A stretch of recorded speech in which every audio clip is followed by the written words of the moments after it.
Estamos começando mais um Prosa Podcast, sejam todos muito bem-vindos. Eu sou o Nilmar Olímpio. Já peço a todos que nos acompanhem, que sigam nossas redes sociais, o nosso Instagram, Facebook e o nosso canal do YouTube. Os links, os endereços estarão aqui no vídeo. E hoje nós vamos falar sobre saúde cardiovascular e diversos assuntos relacionados ao nosso coração. Para este assunto, eu recebo a médica cardiologista, a doutora Fernanda Walcher. Doutora, seja muito bem-vinda aqui ao Prosa Podcast. É uma alegria te receber aqui. Muito obrigada, eu que agradeço o convite e espero que seja uma conversa deliciosa aí sobre a saúde do coração. Com certeza. Já quero agradecer o nosso amigo em comum, doutor Júlio Zulian, que fez a indicação, né? Obrigado, doutor Júlio. Uma hora eu quero você aqui também falando aqui no Prosa Podcast, viu? Ok? Doutora, além de cardiologista, você também é ecocardiografista. É isso mesmo. O que é essa especialidade? Então, assim, a ecocardiografia ela é uma subespecialidade da cardiologia. Então, para a gente, primeiro, né, ser cardiologista, nós temos que fazer 2 anos de clínica médica, 2 anos de cardiologia, e a partir disso a gente pode escolher as nossas subespecialidades. E a ecocardiografia é uma delas. Então, geralmente são 2 anos, né, de residência ou de especialização, e ela faz o ultrassom do coração. E a partir desse exame que a gente consegue ver como é que é a estrutura do coração, a gente avalia os fluxos, as válvulas, ver se o coração ele está batendo bem, se está batendo mal, se tem alguma alteração, né, segmentar por infarto. Então, é isso que a gente investiga a partir do ecocardiograma. Quantos anos de estudo para chegar? Desde que você fez medicina, cardiologia, somando tudo dá quantos anos? 12 anos. 12 anos. 12 anos. E todo cardiologista tem essa outra especialidade ou não? São poucos? Na verdade, você ser cardiologista são 4 anos. 2 de clínica e 2 de cardio. Uhum. O depois é algo a mais, né? Então, você pode ser cardiologista clínico, atuar como, né? E daí, na cardiologia, você pode fazer teste ergométrico, você lauda exames, né? Eletrocardiograma, mas essas outras subespecialidades, daí é necessário uma especialização específica. Então, hemodinâmica, é necessário que você faça uma especialização, ecocardiografia, né, arritmia invasiva, eletrofisiologia. Então, tem algumas áreas que daí a pessoa realmente ela quis um plus, né, quis fazer algo a mais. E as pessoas procuram o cardiologista menos do que deveriam? Menos do que deveriam. Muito menos do que deveriam. Eu acho que eu falo com vários médicos, como eu falei em você em off, a maioria fala assim que normalmente até os homens vão mais do que as mulheres que mandam. Com certeza. Tá? Isso é uma verdade que a gente vê no público, no privado, em todos os lugares. Inclusive, eu estava com um paciente infartado, com a artéria inteira fechada, que ele queria voltar para Curitiba, porque é só uma dorzinha. E a esposa dele, não, você vai para o hospital. Chegou lá, estava infartado, teve que ir correndo para hemodinâmica. Então, isso é bem comum. Tá? Os homens, eles realmente, eles só procuram, primeiro, porque a mulher insistiu que ele vá procurar, né? Ou quando realmente ele tá muito mal, né? Tô Então, quase morrendo. quase morrendo. E daí isso, às vezes, né, já tá num diagnóstico muito tardio, né? Às vezes já perdeu o time da gente agir, né, de prevenir realmente uma doença. Então, realmente é uma verdade, o homem procura menos a saúde do que a mulher. Então, vamos enfatizar essa importância da prevenção, né, de fazer o check-up. Tem faixas etárias mais importantes? Quem mais você atende? Por exemplo, faixa etária homens, uma vez por ano tá bom? Como é que você indica essa parte de check-up? Assim, ó, até pela nossa diretriz, tá? A gente já tem uma recomendação de fazer uma investigação de doenças, né? E fazer um acompanhamento a partir dos 20 anos, tá? Isso não precisa ser anualmente, a partir dessa idade, obviamente, mas que a gente já comece a investigar, ainda mais se aquele paciente tem fatores de risco, né? Mas a partir dos 35, principalmente 40 anos, é que a gente mais indica regularmente que as pessoas procurem o médico para fazer uma investigação realmente de check-up, Mais né? detalhado. Mais detalhado, exatamente. E eu acredito que já teve homens de, por exemplo, 50 anos que você entendeu que nunca tinha ido no cardiologista? A gente atende pacientes de 80 anos que nunca foram num cardiologista. Inclusive, a gente atende muitas pessoas idosas que falam, não, eu não tenho nenhum problema de saúde, mas é porque nunca foram no médico. Então, elas estão hipertensas, elas estão diabéticas, colesterol, e daí vem com uma insuficiência cardíaca descompensada, ou vem num contexto de infarto, né? Sim. Então, não, eu nunca tive nada antes. Na verdade, você tinha a doença, só que ela ainda não tinha se manifestado. Então, é esse o problema das doenças cardiovasculares, né? Elas são silenciosas. Então, elas vão se instalando, elas vão causando alteração no nosso organismo por anos, né? Então, não dá para a gente esperar ter sintomas. Porque, geralmente, quando tem sintoma, é porque ela já está instalada há muito tempo, né? Uhum. Então, o objetivo é que a gente haja antes que ela se instale, Sim. né? Ou, pelo menos, que ela não progrida, né? Sim. Para realmente a gente conseguir evitar um evento que às vezes é catastrófico, né? Um infarto grave, é um AVC, algo do tipo. Não comparando, mas seria quase igual ter um tumor, um câncer. Sim. Inclusive, a gente tem, né? A gente hoje fala muito de câncer, é óbvio que os cânceres eles são doenças extremamente graves, né? Mas a gente não deve menosprezar as doenças cardíacas. Porque hoje, a insuficiência cardíaca, por exemplo, ela traz, às vezes, mais mortalidade do que alguns tipos de câncer. Sim. Entendeu? Então, tem tipo de câncer que traz uma mortalidade menor do que a insuficiência cardíaca. Uhum. Né? Então, são coisas que a gente realmente necessita fazer uma prevenção, ainda mais que assim, até para câncer e doenças do coração, nós temos muitos fatores em comum. Sim. Tabagismo, alcoolismo, né? Então, são coisas em comum, fatores de risco que podem levar a todas essas doenças. Uhum.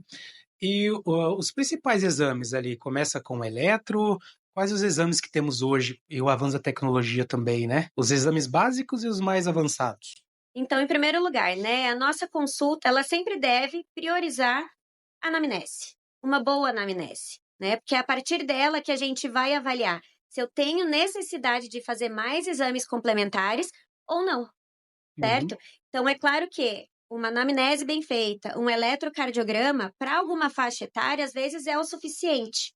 Às vezes, para um pré-operatório, por exemplo, eu não preciso investigar mais, né? Eu tendo uma história clínica que não me leva a nenhuma suspeita, os exames de sangue estão bons, o eletrocardiograma está normal, às vezes eu posso parar por aí, certo? Mas, a depender do que o paciente me conta, a depender dos fatores de risco, né? Às vezes é um paciente jovem que não tem nenhuma doença, mas ele tem um histórico familiar muito positivo. O pai infartou com 40, o tio com 42, teve uma morte súbita na família, opa, ele pode não ter nada e ser jovem, mas é um paciente que eu já devo ficar mais de olho, que é um paciente que pode apresentar uma história. Então, para ele, às vezes, eu vou indicar outros exames, né, mais aprofundados. Então, a importância também do paciente saber falar o que ele tem, que você fala na anamnese. Se ele não falar, o médico não é adivinha. Exatamente. Porque às vezes eu estava dando uma olhada em alguns vídeos, muitos problemas são ocasionados até pelo estresse, né, da pessoa e afeta o coração. Sim, sim. Isso acontece mesmo. E quais, assim, os principais problemas cardíacos que você mais aparece? Então, assim, as principais doenças, né, que a gente trata no consultório, da parte cardiológica, é dislipidemia, que é a alteração do colesterol, né, hipertensão, diabetes. E o diabético, ele não é só do endocrinologista, ele é do cardiologista também, né, porque é uma doença que leva a problemas nos vasos sanguíneos, consequentemente ao coração. Pacientes com problema de placa de gordura nas artérias, né, que a gente chama de doença aterosclerótica, que leva ao infarto, né, ou angina crônica. Problema das válvulas do coração também é uma coisa, ainda mais aqui no Brasil, que é um país subdesenvolvido, a gente tem bastante problema de doença valvar por sequela de febre reumática. Então, também é uma coisa bastante comum aqui, os problemas valvares. E tem arritmias, né, sobrepeso, obesidade, tudo isso são queixas bem comuns dentro do consultório da cardiologia. Então já vamos emendar aí na importância de uma boa alimentação. Essencial. Porque vamos dizer que as gerações mais antigas se alimentavam melhor. Não tinham o que tem hoje, porque hoje as crianças, né, vamos falar a verdade, não estão comendo comida, só essas besteiras, fast food. Isso aí, então, cada vez mais cedo vai gerar esses problemas. Sim. É uma coisa, até quando você estava falando de prevenção, né? Por muitos anos a medicina, ela agiu muito em tratar doença, né? E até hoje a gente faz isso, a gente trata a doença. Qual que é o problema quando a gente age tratando a doença, né? A doença já se instalou. Então aí o paciente já está tomando medicamento, ele já tem sintomas, às vezes é um paciente que interna recorrentemente, paciente que perde a funcionalidade muitas vezes, né? Porque teve um evento e antes era um paciente ativo e agora já não é mais. Às vezes já tem uma sequela, né? Sim. Então, a gente agir só na doença é muito mais custoso, tanto para o paciente, quanto efetivamente, né, de custo, né, para o sistema de saúde. Então, quando a gente age preventivamente, né, a gente precisa agir exatamente nesses fatores de risco que levam às doenças, né? Então, hipertensão, diabetes, obesidade, e sobrepeso, né? Hoje, a nossa sociedade ela tem ficado cada vez mais sedentária e mais obesa. Então, estima-se que mais de 60% da população brasileira ela esteja com sobrepeso ou obesidade. Já? Nos Estados Unidos, isso é uma estatística de 2019, 71% das pessoas, né, com sobrepeso e obesidade. Então, o que a gente sabe? A doença cardiovascular as doenças, né, são as que mais matam no mundo. Então, 1 a cada 3 vão morrer de doença cardiovascular. Então, é uma coisa importante e a gente precisa levar a sério a prevenção, né? Então, combater o sedentarismo, melhorar o estilo de vida, né? A alimentação adequada. As pessoas, elas sabem, mas elas não entendem que isso realmente é necessário para que a gente consiga envelhecer com saúde, né? Sendo independente, conseguindo Sim, aproveitar a vida, né? Sem apoio, conseguir levantar de uma cadeira sem ajuda, né? Poder envelhecer realmente com qualidade. sim. Parece que eu tô vendo no consultório você falar assim, com as minhas palavras, meu amigo, se você não cuidar da sua alimentação e fizer atividade física, você vai morrer. Não é mais ou menos assim? É isso E mesmo. parece que eles não acreditam, só acreditam a hora que o médico fala.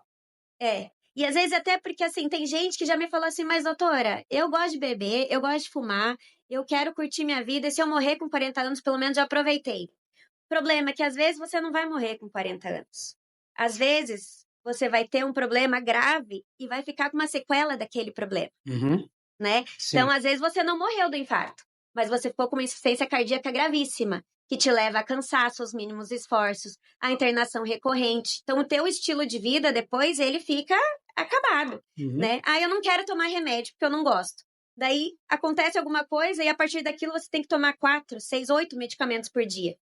Então, do eu não quero tomar um, ou eu não quero fazer, daqui a pouco acontece algo comigo e eu preciso tomar 200, né? Então, realmente são coisas que a gente precisa começar a pensar. Tem uma frase que eu gosto muito de um médico que ele fala: sitting is the new smoke. O sentado é o novo cigarro. O que isso significa? Sentado, né?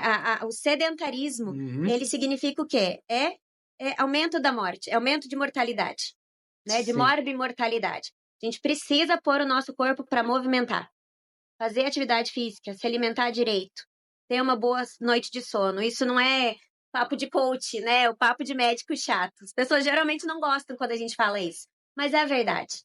O básico, bom, bem feito, ele realmente funciona, Sim. né? E outro detalhe, né?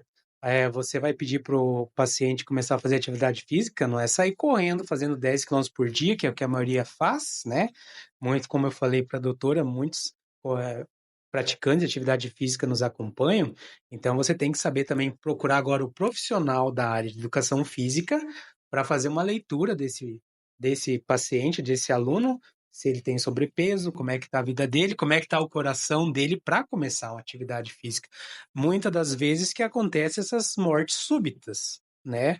Às vezes o cara não tem nada e do nada começou a jogar bola ou começou a correr e acontece. Acontece, sim. Até assim, né? A gente vê esse negócio de morte súbita, hoje em dia a gente está vendo muito, né? Atletas. Uhum, sim. A morte súbita, principalmente em atletas, né? Acontece em pacientes jovens. Geralmente não é por um infarto, tá? É que é comum a gente falar assim, ah, ele infartou. É. Geralmente não é infarto do coração, tá? Geralmente é por algum outro problema de saúde. Por Uhum, exemplo, cardiomiopatia hipertrófica, que é uma doença genética, né? Que o coração ele fica muito espessado, né? As paredes do coração, elas ficam muito espessadas, você tem um desarranjo fibromuscular, aumento da fibrose, isso faz arritmia, o paciente tem uma morte súbita, uhum, certo? Agora, tem outros casos, por exemplo, né, de um paciente lá com seus 40 e poucos anos, digamos, que já tem uma doença aterosclerótica que não sabe, né? E daí faz atividade física sem saber se tem alguma coisa, ou às vezes ele sente uma dorzinha no peito, mas só quando eu corro, mas logo que eu paro, passa. Mas uhum. nunca investigou. E às vezes abre um quadro, às vezes pode ter uma arritmia, por exemplo, e puf, cair, né? Ter uma morte súbita, que realmente, se felizmente for abortada, né, a gente vai conseguir investigar e tudo mais. Então, sempre para atividade física, né, ainda mais nesses pacientes de mais alto risco, né, a depender da idade, o ideal é que a gente faça uma investigação completa, avalie, o médico avalie, né? Uhum. Não que as pessoas elas não possam fazer atividade física sem ir para o médico, né? Assim, se eu só vou se eu for liberado, Sim. né? Tem idades para isso, né? Tem os fatores de risco, então depende de cada caso, cada paciente, né? A gente vê muitas vezes o paciente cardiopata dizendo: eu não posso fazer atividade física porque eu tenho problema no coração. Calma, você deve fazer atividade física. Conhecemos atletas que dentro de um acompanhamento fazem. Exatamente. O médico fala, não pode passar de tal batimento, se cuida. Pode. Exatamente. Então a gente quer que o nosso paciente com insuficiência cardíaca faça atividade física. É óbvio que eu não vou dizer para ele correr 20 quilômetros. Ele nem consegue, nem pode. Não é Sim. adequado, Uhum. óbvio, né? Mas o coração é um músculo, e assim como todos os outros, ele também precisa de condicionamento, Uhum. né? Então a gente vai fazendo a atividade física conforme as questões do paciente, os eventos que ele já teve previamente, né? A tolerância dele. Então, às vezes é um paciente que não tem nada, mas é sedentário. Então, calma, eu não vou te pedir para já fazer meia hora todo dia. A gente pode ir começando devagar para primeiro colocar na tua rotina a atividade física, Sim. incorporar isso. Uhum. Depois a gente vai aumentando o tempo, a frequência, né? O paciente às vezes vai criando gosto, porque vai vendo realmente melhora de dor crônica, de cansaço, de sono. Então, quando os pacientes começam a sentir os benefícios disso, eles engrenam e começam a fazer mais. O Isso, negócio é o start, o início. isso que é o legal. E a doutora abriu um parêntese antes, que o corpo dá sinais. Então a gente tem que ficar atento. Mesmo quem seja caminhando, correndo, pedalando, vale para todos os esportes, né? Um aperto no peito, aconteceu. Pô, eu vou parar. Sim, Que às vezes é o que acontece, a pessoa não para e dá essas cagadas, né? Que a gente fala dessas pessoas que praticam as atividades físicas, né? E assim, uma outra pergunta que eu ia fazer é quais os sinais que o coração ele está ficando fraco? O que que acontece? Quais os sinais que ele dá que a gente tem que ficar atento, sintomas básicos? geralmente é cansaço e falta de ar. Geralmente, tá? Então, aquele paciente que antes ele, digamos, ele ia a pé para a padaria, que é 5 quadras. Agora ele já não consegue mais, tá? Ou, né, é um paciente que até às vezes até mais exercício. Antes ele corria, mas agora ele já não tá mais correndo. Ele subia escada, agora ele tá pegando elevador, né? Ou às vezes é até mais intenso mesmo, tá cansando para os mínimos esforços, trocar de roupa, tomar banho, deitar, eu não tô mais conseguindo deitar, eu preciso pôr mais travesseiro, minhas pernas estão inchando, né? Então tudo isso são sintomas de insuficiência cardíaca. Então, a primeiro, opa, tô cansando mais que o normal, né? Minha perna tá inchando, eu tô com falta de ar, que eu não tinha antes, mudou, pode ser sinal de insuficiência cardíaca, de que o coração realmente está ficando fraco. Tem um vídeo bem interessante que eu assisti, até estava conversando com os meus colegas também, que eles falam que a panturrilha é o nosso segundo coração. É verdade isso? Muitos dizem que é o intestino, o segundo coração, a panturrilha, o segundo coração, mas ela realmente a panturrilha ela faz tem uma importante função também para bombeamento do sangue e tudo mais. Que alguns médicos falam que puder, fica com as pernas para cima para esse sangue voltar e tal. É muita informação, né? É que eu lembrei agora. Mas é assim, né, de deixar as pernas para cima, mais, né, tem alguns pacientes que a gente pede justamente porque tem uma insuficiência venosa, né? Uhum. Principalmente em dias quentes, eles vão ficar inchados. Então, a gente pede para levantar as pernas, né? Sim. Ou, às vezes, pacientes que têm maior risco de fazer trombose, pacientes que ficam muito tempo em pé, ou que já têm alguma condição, né? A gente faz outras orientações também para panturrilha, uso de meia elástica. Então, depende muito do que é o quadro do paciente.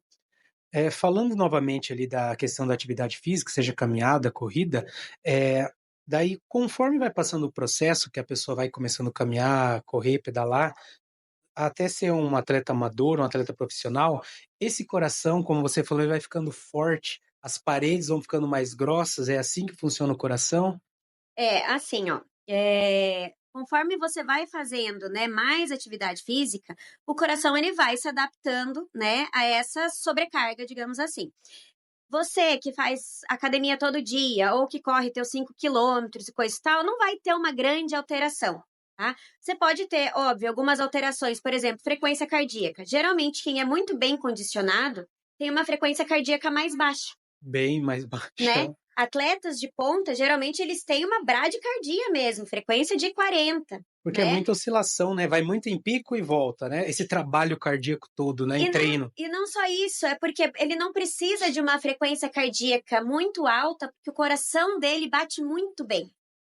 Então, o tanto de sangue que ele ejeta, ele não precisa de tanta frequência cardíaca, né? Então, tanto que, por exemplo, se você vê um sedentário correndo agora, nunca correu e agora correu, a frequência cardíaca dele vai lá em cima, porque o coração é descondicionado. Então, para ele dar conta do recado, ele precisa bater muitas vezes para mandar aquele sangue para frente para dar o recado. Quem tem esse coração mais condicionado, o coração ele tem uma força mais intensa, uma Uhum. contração mais forte, tá? Sim. Então, frequência cardíaca baixa. Agora, se a gente já for para atletas de ponta, atletas de endurance, por exemplo, a gente tem daí alterações cardiológicas realmente mais importantes. Então, a gente pode ter espessamento do coração, a gente pode ter uma hipertrofia ventricular, aumento do átrio, né? Tanto que, às vezes, quando você vê um coração desse, para quem faz ecocardiograma, às vezes é até um desafio diagnóstico. A gente, opa, será que é um coração de atleta ou é alguma outra miocardiopatia, né? Então, claro que tem coisas que a gente avalia, que a gente consegue diagnosticar, né? Pacientes têm, às vezes, um coração mais espessado, um átrio grande, mas a função diastólica dele tá normal. Ele é maior, mas ele não é tão maior assim, tá? Então, tem coisas que a gente avalia. Mas, inclusive, saiu até agora há pouco um estudo sobre isso. A alteração do coração nesses pacientes de ponta, às vezes ela pode até levar a alguns danos cardiológicos. Então, o exercício físico ele é muito bom, mas pode chegar a um certo momento que a nossa curva ela faz uma J, um J, né? Então a gente vai melhorando, melhorando, melhorando até que até certo ponto eu posso começar a ter alterações no coração prejudiciais. Muito excesso. Muito excesso. Pode levar a fibrose do átrio, a predisposição a arritmias, mas isso eu não estou falando do atleta amador, né? Quem corre aqui seus 10 quilômetros, 20 quilômetros, geralmente são pacientes realmente de endurance que fazem um exercício cardiovascular muito intenso. É, mesmo os amadores acabam às vezes passando do ponto, né? Sim, Que é sim. aí que acontece esses acidentes, né? E a gente pode elencar também a questão de tem muita suplementação hoje, né, para atletas ou quem não é atleta. E esses suplementos muitas vezes afetam o coração, né, com cafeína. Então também tem que tomar cuidado com essa parte, né? É toda a parte de suplementação, né? O que eu recomendo sempre é tenha um bom profissional te acompanhando, né? Um profissional que entenda. Então, quem é atleta, né? Ou não necessariamente um atleta, alguém que quer se cuidar, né? Que quer se cuidar, quer começar a fazer uma atividade física. Sim. Eu gosto de ter performance no que eu faço, mesmo que eu não vá competir, mas eu quero, né? Então, procure um profissional, que ele vai avaliar realmente o que que você precisa de suplementação, porque muitas vezes a gente não precisa de suplementação nenhuma, É que né? o outro vê que você toma uma cafeína, aí ele às vezes Exatamente, ele nem pode tomar e toma e dispara e né? Então, assim, o que o meu colega, o que o meu amigo usa, às vezes não está adequado para mim. Não é porque ele faz suplementação disso, disso, daquilo, Uhum, que às vezes eu vou precisar. Então, o ideal é que sempre tenha um acompanhamento, né? sim. E uma das coisas que a gente vê também de quem treina é o uso de testosterona, de androgênio e tudo mais, que está sendo um uso muito desenfreado, né? Sim. E isso a gente está vendo cada vez mais riscos em pacientes jovens, com infarto do coração, trombose, insuficiência cardíaca em pacientes de 30 anos, né? Pelo uso realmente abusivo, às vezes, infelizmente, prescrito por médicos, né? Mas sem um Uhum. controle adequado. Então, realmente é uma coisa que a gente tem que tomar muito cuidado. Ô, doutora, o tempo é curto, você vai ter que voltar, porque eu tenho tantas perguntas, né? Até muitas dúvidas, até quem tiver dúvidas, depois pode entrar em contato com a doutora pelo Instagram dela, vai estar no começo do vídeo lá, tudo certinho. Para a gente fechar, para todos de um modo geral, a questão dos alimentos que mais fazem mal para a gente, mas que a gente come. O que que você fala para a gente evitar? Eu acho assim, ó, não precisa tirar definitivamente nada da alimentação. tabagismo com certeza tem que tirar, Sim. tá? Uhum. Agora, o que a gente prioriza, né, para que saia da tua alimentação diária e que ela seja eventual? Embutido, tá? Embutidos, alimentos industrializados, tudo que contenha muito sódio, gordura saturada. Então, menos plástico, mais coisas verdura, fruta, comida feita, né? Então, principalmente esses salgadinho, enlatado, né? Suco cheio de açúcar, Tudo que sai da fábrica. tudo que sai da fábrica, né? Isso realmente traz malefício, né? Para o coração, para a saúde cardiometabólica como um todo. Então, realmente, menos industrializado, né? Deixa para comer o teu bacon, o teu salame e tudo mais, não todo dia no café da manhã. Quer pedir uma pizza, às vezes, no final de semana, né? Como é Pô, que fala? O dia gostoso. do lixo? O problema é que o dia do lixo, às vezes, as pessoas perdem. Assim, faz final de semana do lixo. Mas o negócio é ter equilíbrio. É, 70% se alimentando bem, 30% a gente se dando ao direito de comer outras coisas. A gente pode se dar ao direito, né? Mas que isso não seja o nosso dia a dia. é isso que eu penso. Se você levar tudo equilibradinho, faça as tuas atividades físicas na semana, no fim de semana que mal tem comer uma carninha, uma besteirinha, Exato, porque você criou uma poupança para com aquilo, né, certeza. para fazer. Então, eu também sou dessa tese aí. Doutora, mais alguma coisa, um recado final? Eu já quero te agradecer por ter vindo aqui, foi muito bacana esse papo. Muito obrigada, agradeço o convite. Estou à disposição, se quiser conversar de novo. E mais uma vez enfatizando que realmente as pessoas elas deem importância à alimentação saudável, à atividade física, né? É isso que faz a gente envelhecer com saúde, né? Envelhecer com independência, para que a gente realmente possa ter uma vida aí mais longeva, saudável. Beleza. Tá bom? Vamos finalizar naquela câmera lá da frente. Pessoal, espero que vocês tenham gostado. Curta ou compartilhe esse vídeo. Com certeza vai ajudar muitas pessoas aí, ok? E até semana que vem com o próximo Prosa. Valeu, gente. Até mais. Tchau, tchau.